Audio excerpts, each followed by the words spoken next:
Hello, my name is Leah. Thanks for joining today. Today we're going to do a short yoga flow/instruction on inversions. If you've ever been curious about how to get upside down, this is a good introduction to some of the basics, some of the foundations on how we can work towards inversions. I myself am not super advanced with inversions, but I have been working on them for quite a few years, and I do know some of the structure. So the inversions we'll be focusing on today are going to be headstands and shoulder stands. We'll start with headstands, and then we'll work on shoulder stands. So the main thing with inversions, especially with a headstand, is focusing on the importance of shoulder and core stability. That means we're not just flinging our legs up into the air, hoping to find balance. It really requires a lot of muscular work and structure. So some ways that I like to get myself prepared and encourage students and other people to improve their core and shoulder stability. There's a couple yoga poses and workout movements that you can do. So the first one to work on your shoulder stability is, I like to use dolphin pose. So dolphin pose is, we plant our forearms on the ground. You can reach for either elbow to find your alignment, and then plant your forearms on the ground, spread your fingers super wide, try and really press into all 10 fingertips. Once you have this alignment, your feet are going to step back into downward facing dog legs. You're going to immediately feel a lot of heat in your shoulders, and keeping your head lifted is quite a challenge. Focus on just practicing dolphin pose, either from this pose with your knees on the ground, pressing your hips up, extending your legs. You can work through this a few times just to get into the pose in the beginning. And once you're feeling stable and comfortable with that, you can work on walking your feet in towards your hips, your elbows rather.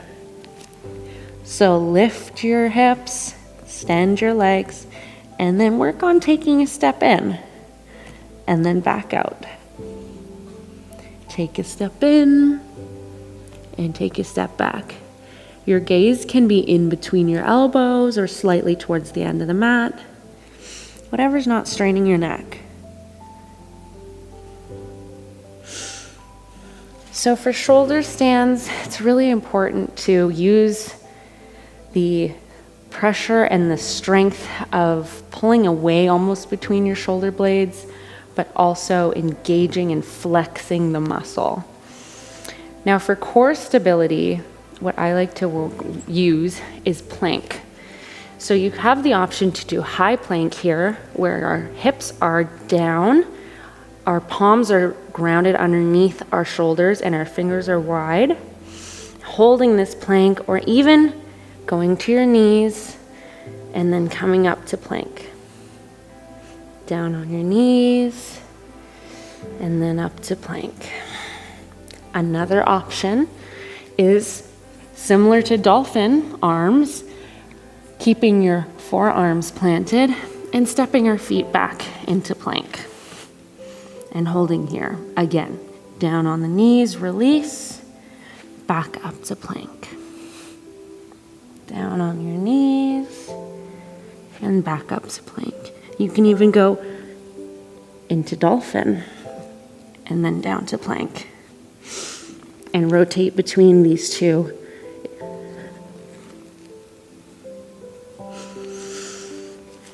It's important to make sure that your body is super warm before we begin an inversion. You are more likely to injure yourself or fall out of an inversion and then injure yourself if you haven't warmed up before. I've definitely been there. And anytime you feel like I'm trying, I'm not getting there, it's probably time to take a break and start again later, or maybe just another day. So let's begin with a headstand. I myself am warmed up. If you're not warmed up, give yourself 10 minutes. Either follow along with one of my videos or just do what you know works for your own routine of stretching, just so that you're nice and warm and this isn't the first thing that you're doing at the beginning of your day. To start with headstand, what I like to do is, again, find my alignment by reaching for either elbow. Then I clasp and interlace my hands out in front of me. So my forearms are making a V shape.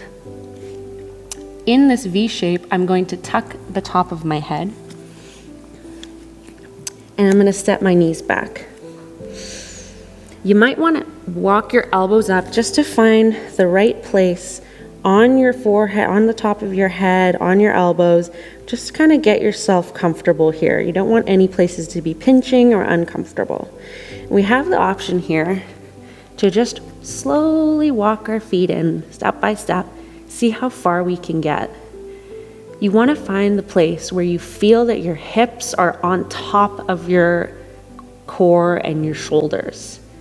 You'll feel like you're starting to kind of tip backwards. You should be able to almost lift one foot, lift the other foot up, off, and then back out of this. Don't go for the full expression the first time. Work into it. So again, I'm going to step, and now I'm feeling ready.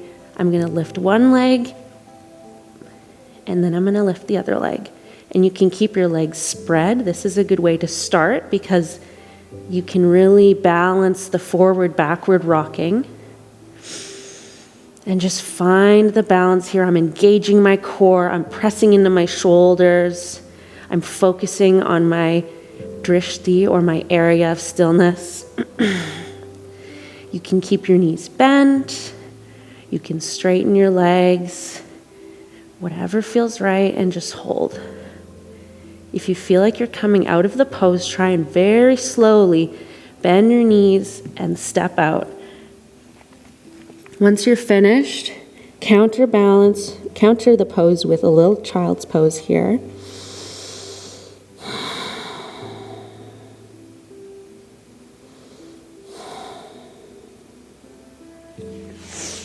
And then you can come out of it. Inversions are very energizing. They're a great way to challenge yourself, wake yourself up, and really you have to focus on your inversion when you're doing it. Your mind can't wander. So it's really meditative to do some inversions. Now we're going to work on shoulder stands, which are, I would say, the next level up, a little more challenging, and we're going to be using a wall for that. Okay, to work on shoulder stands, there are a couple steps that I recommend going through for correct alignment and the best way to go about this, especially if you're a beginner. So I like to have something, either a block or an object that you can use to help figure out your alignment. You're going to place your mat up against a wall. Make sure that there isn't anything fragile around you in case you tip over. Just find a safe place in your house or outside, somewhere where you can practice this against a plain, empty wall. Get your yoga mat snug against the wall, and what you're going to do is sit your butt, scoot your butt all the way to be against the wall so your back is flat and your legs are extended out straight. Flex your feet, take the object, and place it outside of your mat, but at the exact same level as to where your feet are. This is going to tell us how far we should have our upper body, our shoulders away from the wall so that we can work on getting our hips aligned on top of our shoulders. Once you have that alignment, let's get into our shoulder stand position. So put your elbows on the ground in line with where that object was. Place your arms out flat in front of you, forearms pressed against your mat, your fingers are spread nice and wide. And the goal here is to keep our gaze in between our wrists. We're not looking behind us, we're keeping our chin lifted. So working up through dolphin, place your feet on the wall, flat, and you'll feel the real heat in between your shoulders, but it'll be the correct alignment because our hips will be stacked over top of our shoulders. So just play with coming in and out of that pose. Get settled, place your hands, take a deep breath. You can step one foot, step the other, flat feet against the wall, take a step lower, step higher. Find the balance where you feel like, oh, I am fully stacked. There isn't that much weight in my feet. So you can play with that a couple of times for a few minutes just to see what it feels like to have your hips stacked over top of your shoulders. Once you're feeling ready, we can then flip around, and this time, maybe, I don't know, a foot or so away from the wall. We're not directly against the wall.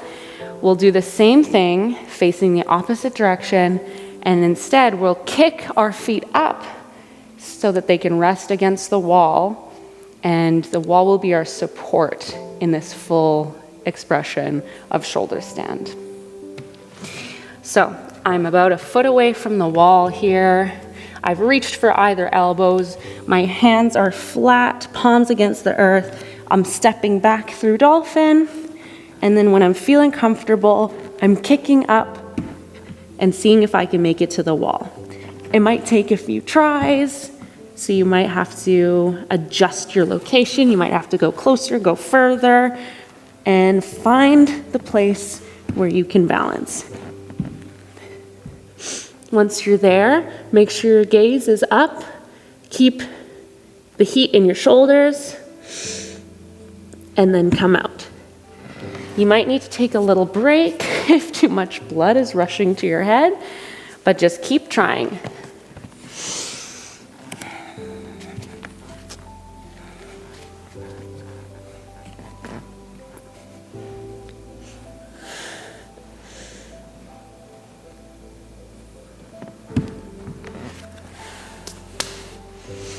Okay, that's it for inversions today. Thanks so much for joining. If you have any questions, let me know.